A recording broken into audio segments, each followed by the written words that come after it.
Hey folks, it's Connor. I just finished recording a vlog about how I'm doing now today. But then I thought I don't know if I'm actually gonna share the vlog that it talks about, so I'll kind of make one that I can share for now,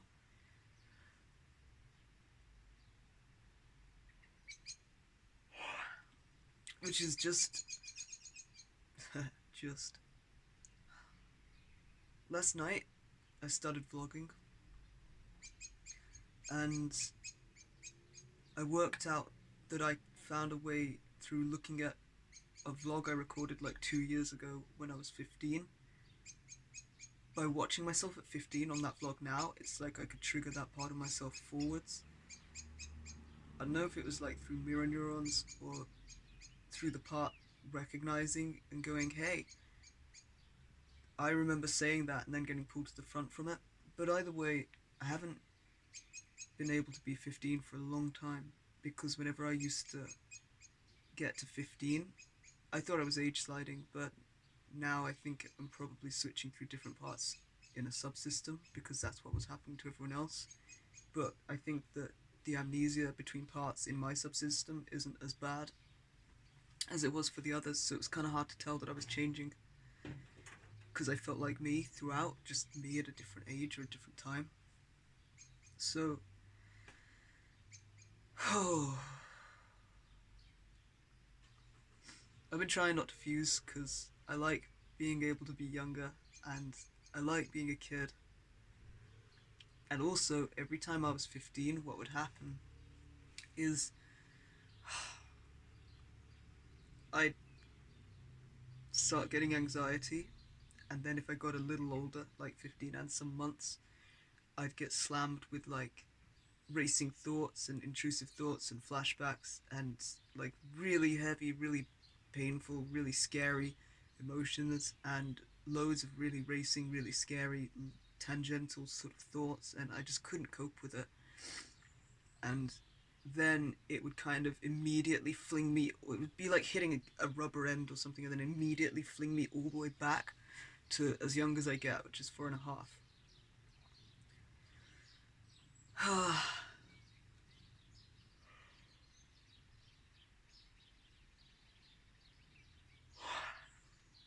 I wonder why you don't say anything when people yawn. We say stuff when people sneeze. You don't say anything when people yawn.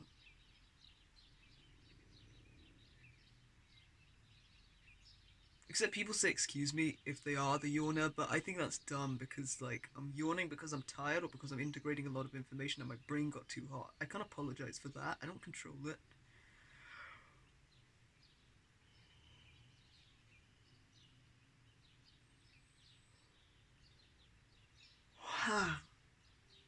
Okay.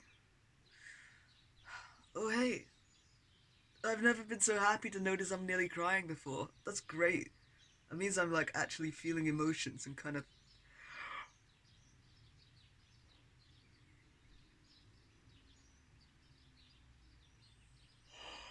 feeling safe enough to have them and process them and not just go into like a fight or flight response. Yay, I feel like crap. I feel safe enough to feel a really crap emotion. That's great. Okay, so last night I worked out how to get myself to front at 15 again. And it's been a couple of years, I think. And I felt this really intense grief. And I realized what had been happening, and it's like 15 is where a load of really bad trauma happened again, and where we started having to like worry about our lives. And I think it took me back to the age where I remembered that feeling from. And the last time I remember feeling that must have been 4.5. So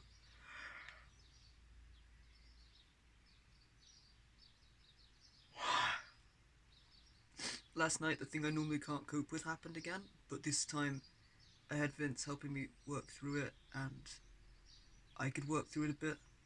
So it felt like the part of me that's 4.5 just had a place to come and go and someone to protect me at that age.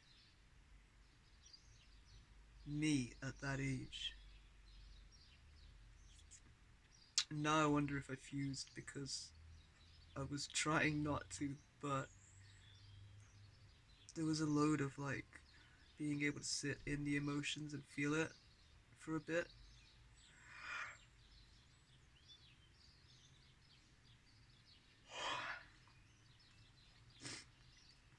And it felt like a load of really healing stuff happened. And like I wasn't just left to deal with it as a 4.5-year-old in flashbacks, which is normally what happens, and then getting re-traumatized, then protectors in here like intervening to make me feel okay. And I was lucky I'd be just taken care of really well, so I was always kept safe. But it was different when I did it for myself. It changed something. Like I could see that I could deal with stuff and I was capable. And instead of like sort of panicking and flitting all around and looking for some way to feel safe, it feels like younger parts of me might be able to come to me for that now, instead of looking for it in someone else outside. And like maybe that's gonna make me feel more full and more whole if younger parts of me know they can trust me to take care of me. Maybe that's kind of what reparenting is, so.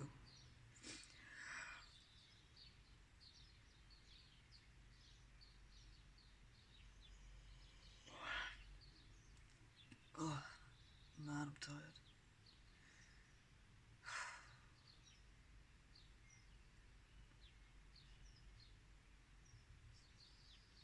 But it was really rough anyway, because I'd feel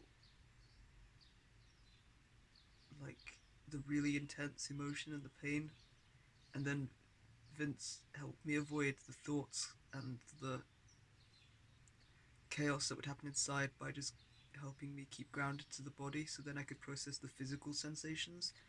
But like the physical sensations of grief were so intense that it started re-triggering like medical trauma and stuff, so my brain wasn't sure if there wasn't something dangerous happening, and then that would send me into not feeling safe enough, so the feeling would stop and it would turn into panic instead. So there was a lot of like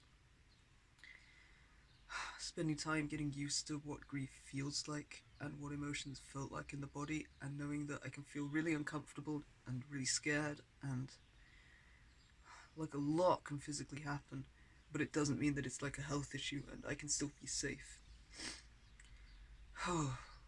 And then like I guess I'm still kind of learning that a bit because I go to feel grief and my body amps up a bit, like still a little bit of panic, but not all the way to a panic attack today. So I think I'll be able to process grief as I go. And then if I'm doing it, it'll be a safer place for younger parts of me in this system. And they'll be able to fund more easily without worrying.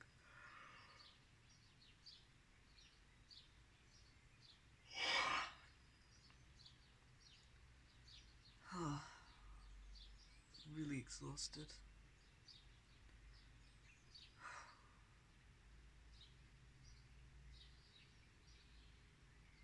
But I feel a lot more capable today. And a lot stronger. And like, I don't have to avoid the front anymore at 15. And that's gonna make it easier for loads of parts of me.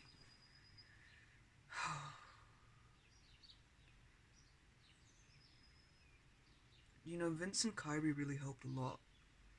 I felt like I could panic and lose control, and like I could totally break down and not have a clue what to do, and I'd still be safe because they'd know what to do. And I've never felt that before. It was really secure feeling, and it feels like after what is it like? I don't know, a few weeks, a few months of that. I guess I've kind of been learning through watching them, and maybe that's why now I feel ready to do it myself. And once I start taking steps towards working out how to soothe myself and how to protect myself and how to deal with trauma and flashbacks and stuff with their help, but me doing it, it's weird because it's like it's a lot more real, but I feel a lot safer. Not that they didn't make me feel safe, but there's a difference between feeling safe because I'm protected and feeling that like true strength and I can I could trust that I'll be okay no matter what because I know what I'm doing or because I'm learning what helps. I guess it's the difference between knowing that people around you keep you safe and knowing that you can keep yourself safe on your own. Not so much on my own, but feeling capable and feeling safe from inside's different than feeling protected and taken care of. I guess both of them are really new too. Like, we've never known what to do to process and deal with our emotions or panic when it hits like this.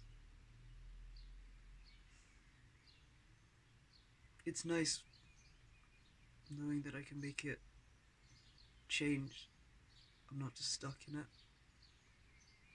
Like, I feel a lot more tired now and a lot of grief instead of panic. And I did that. Oh, and I did just do it on my own. Okay, that's kind of cool. I'm gonna stop and get something to eat. Maybe journal a bit more, and then maybe play a game. Hope that all of your days is going, like, as minimally shit or as great as it can. Take care, folks.